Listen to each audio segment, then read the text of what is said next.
For our next story, let's talk about a dream. The Chinese dream.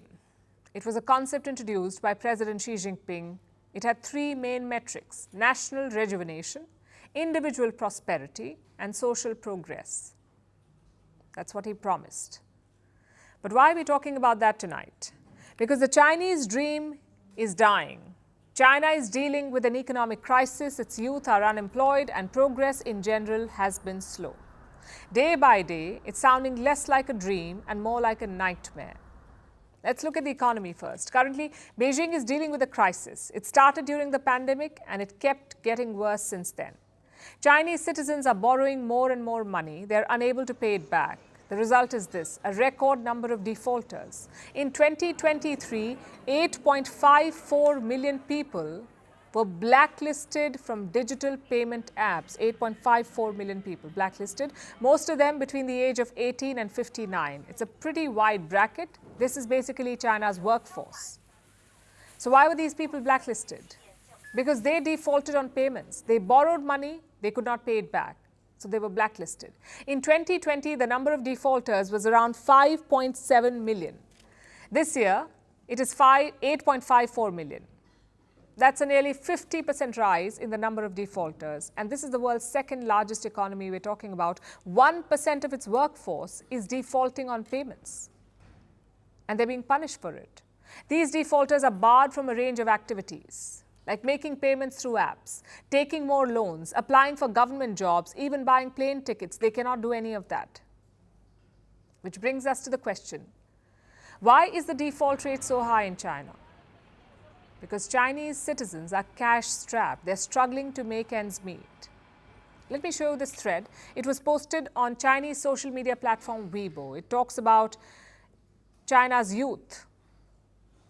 They're showing their savings. One Weibo user said she had only $0.14 in her savings, less than a quarter of a dollar. Others chimed in. One of them said he had around $21, and that was the paycheck he got that day, $21. And this thread goes on and on. More than 12,000 people have posted on it. 300 million people have viewed it. It's clearly quite popular. It has basically struck a chord. Chinese youth seem to have no savings. They're living from paycheck to paycheck, and many of them are unemployed. In April, 1 in 5 Chinese youth between the age of 16 and 24 were unemployed. And the numbers have been rising since. Record numbers of graduates are entering the job market. The opportunities, though, are limited. Why? The Wuhan virus pandemic. It has led to sluggish growth in China. Confidence in the economy is at a record low. Foreign investors are pulling out. Manufacturing is slowing down. Plus, there is the property market bubble. It accounts for nearly 25% of China's economic activity, the real estate market. But it's grappling with losses. Developers are losing money, apartments remain unfinished, and those who paid for them are struggling to get their money back. So there is anger, there is disappointment, and there is disillusionment.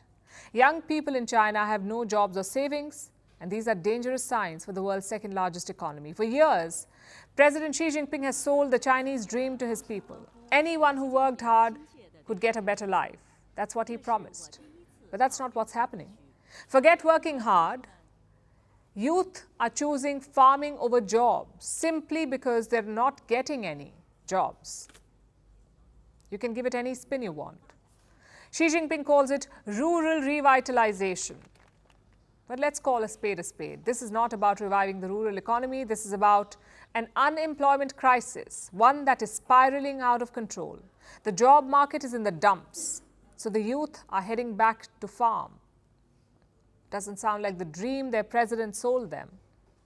Guess even dreams cannot compete with reality sometimes. You cannot hit snooze indefinitely. In the end, you'll have to wake up to the horrors.